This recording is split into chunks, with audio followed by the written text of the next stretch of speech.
Alright, so for this build log, most requested thing ever, curved swords. I'm going to start with just a simple, it's a really short katana, almost a wakizashi length, borderline katana.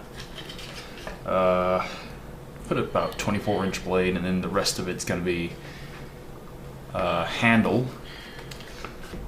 What I have here is a scrap piece from, I believe this was the, what was it called, the Bankai, the Tensu something or the other, a bleach sword I did a while ago. This was a section from the spine.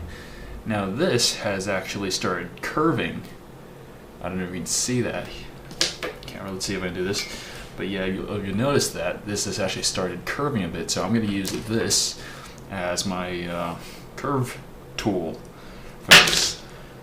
Now, if you haven't made one, the easiest way to do it is to quite literally freehand it, because there is no correct curve for a katana. I mean, for instance, I have this thing right here,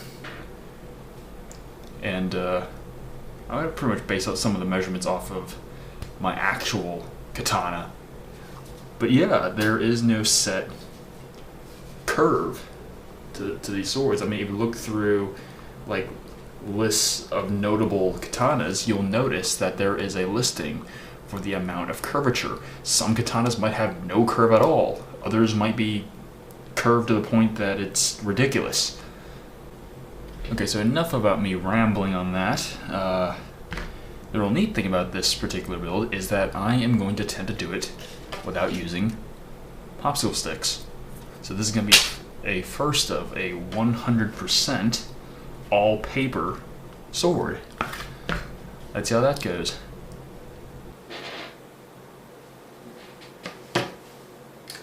So I wound up using that template, that old scrap of a template, as a curve tool, and to, let's say, do the second curve for the blade or the spine of the blade, depending on which one you've decided to draw first, I used my compass, opened it up to about 1 1/4 inches or 1 1/8 inches, somewhere about there, and open it up like this. Now the side I've already drawn, I've put the needle to.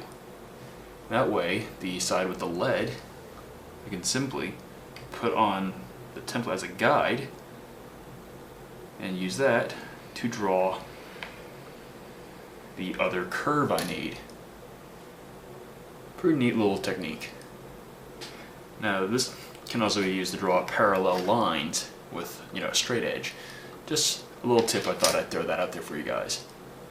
With everything cut out, this is going to be the main blade, as you can see. And then these two are going to be what is of our support structure. So in total, this thing is going to be about, what, 12 layers thick at its thickest point.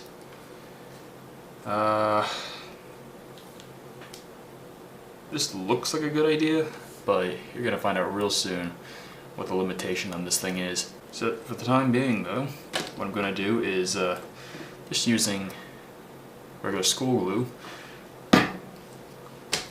is start gluing these pieces to the blade. Alright, back again. Haven't turned on the camera for the good part of, what, 2-3 weeks now? I've been procrastinating this build, believe me. But I finally got around to putting the last piece of this panel on. As you can see, it's still sitting here drying.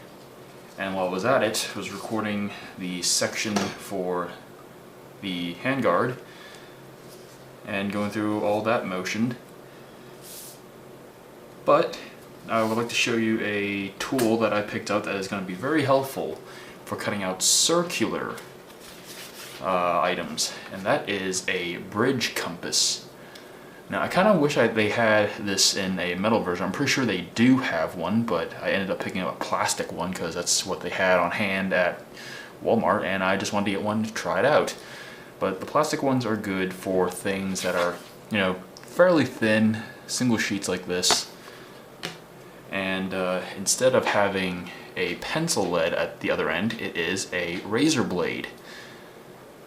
So what you do is pretty much find your center with this, stretch this out to where it's supposed to be. Helps if I unlock it first.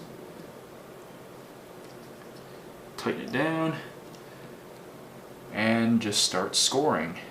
Now the neat thing about these is that most of them have these measured in half scale, so when you do cut it out, it actually measures out correctly. So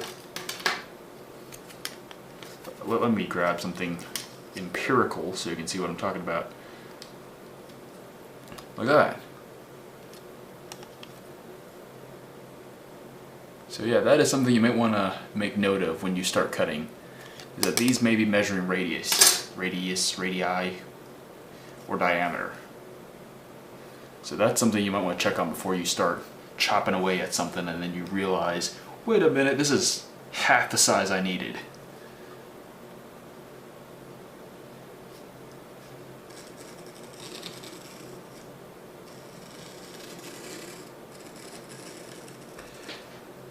And the real issue is that this takes quite a while, so I'm just going to speed this section up and you'll see what I mean by how long this thing takes. So in hindsight, while editing this section, I had realized that I should have just taken a pair of scissors and cut this part out that way, seeing how it was only a single layer thick. But I had, for some oddball reason, thinking, oh, it's a circular item, get the bridge compass to cut it out. And since this thing's made of plastic, applying any amount of force to it can cause it to warp and cause mistakes like what you're about to see here. Crap, that's not good. So I got a little bit impatient and look what happened. I cut off the line. That's just great. Then I'm just going to take the regular X-Acto knife and just finish cutting out that one thin layer that's holding everything in. But for thin items like this, it does take quite a few passes. Imagine how long it takes to cut through 4 or 5 layers of this, which is why I don't like cutting circular things out. Because for one, human beings are not very good at drawing perfect circles. And if you can't draw a perfect circle, forget about cutting a perfect circle out. That is beyond impossible. And then, as far as this goes,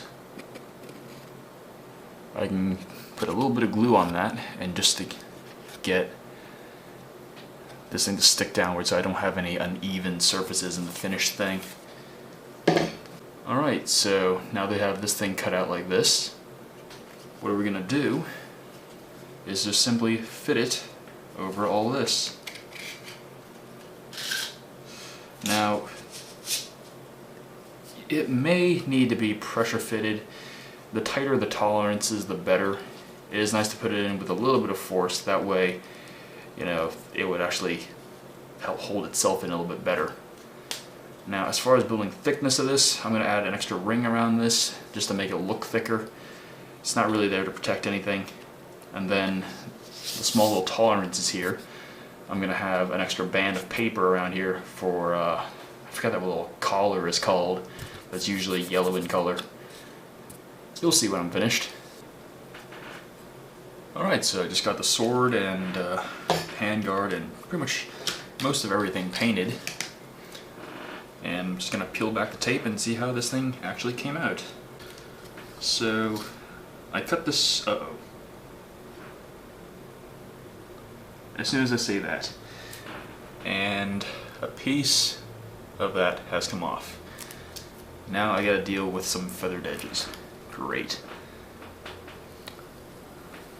But yeah, you probably noticed, but I've cut this thing out very wavy so I can paint what is essentially the Haman onto the blade itself.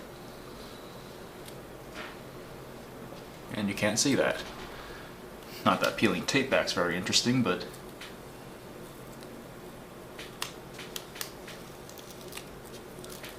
and then as for the tip couldn't quite come up with a good wavy pattern for it, so I just did a straight edge.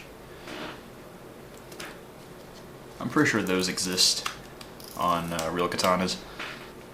A little overspray here, but this is the handle. I'm just going to cover that up later, so.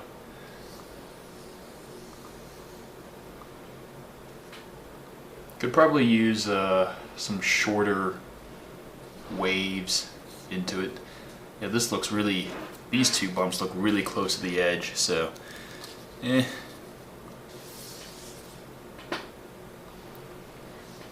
whatever, close enough. Then also got this thing made, although I've yet to glue everything into place. Need to record that while I do that. But this is just a little optional piece. I'm going to theme this thing, you know, black, red, to go with that windmill shuriken I made earlier. Okay, so, gotten to this point, we're going to start making the handle for this thing. Now, unlike my other tutorials, unlike my other katanas that I built, where the grip is just the core of the sword wrapped around, I decided to make 3 of these things. Now what these are going to be the base platform where I'm going to build the grip around. That way I can actually remove the grip. In fact, everything on the sword is going to be removable, so if I need to change grips, change handles, change whatever the guard is, I don't have to build a new sword or disassemble the whole thing by tearing it apart. I can take it apart like the real sword. I'll show you what I mean. So this piece, all of these pieces I have labeled. This is going to be the head piece. Actually, let me slide this thing on first. Now, this thing is just going to be pressure fitted together. The first piece of this, that fits on like that.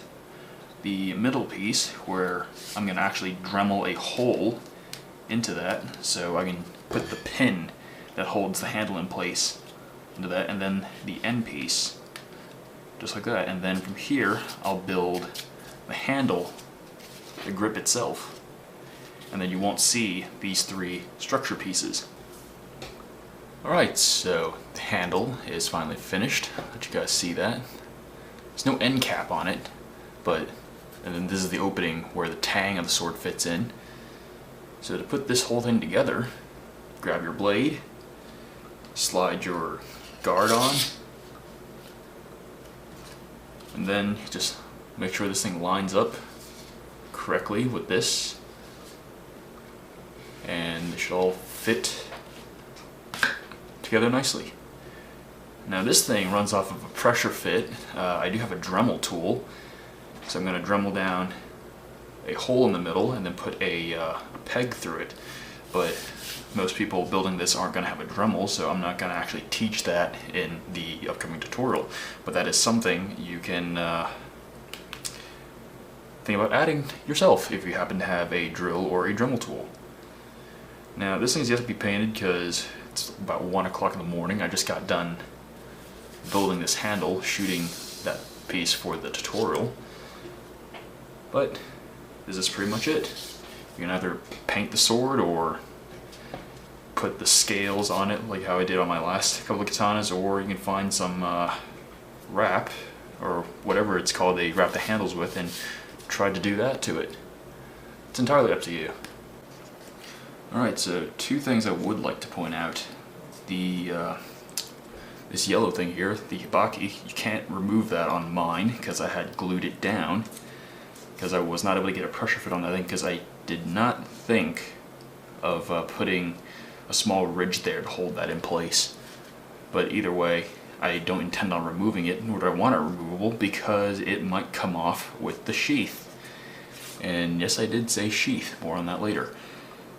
There's no peg on this thing, mostly because not many people have a Dremel tool or a drill or access to any of these tools, so I decided not to teach that. Instead, I used the friction method to keep the grip on the sword itself. Nothing much when it comes to the end cap, because rounded objects are just pretty difficult to make out of paper in general, and I'm trying to keep this simple here.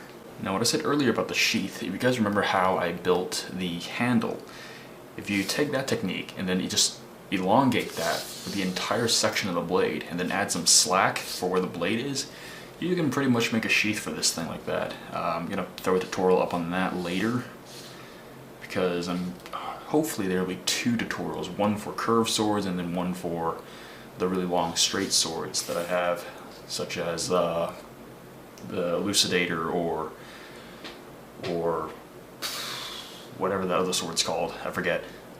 Alright, so a little side note I want to throw in there.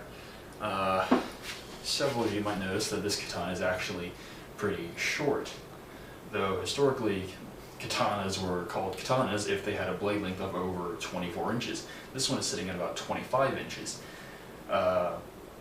Personally, I'm not a huge fan of the longer katanas. In fact, I like my katanas to have blade lengths of 28 inches or shorter, mostly because it's just faster to clear the sheath that way. And for this particular build, not out of personal preference, but out of more or less of a necessity, because the way we supported this thing any longer and swinging this can very likely result in it bending and snapping. So I wouldn't recommend building anything over 36 inches with this method, but then again, paper over here is 11.5 inches long, so 3 lines of that, so may as well just make a 33-inch sword. Not too difficult. Alright, so before the comments explode, whether or not this is real or one of those cheapos, this is a sharp katana.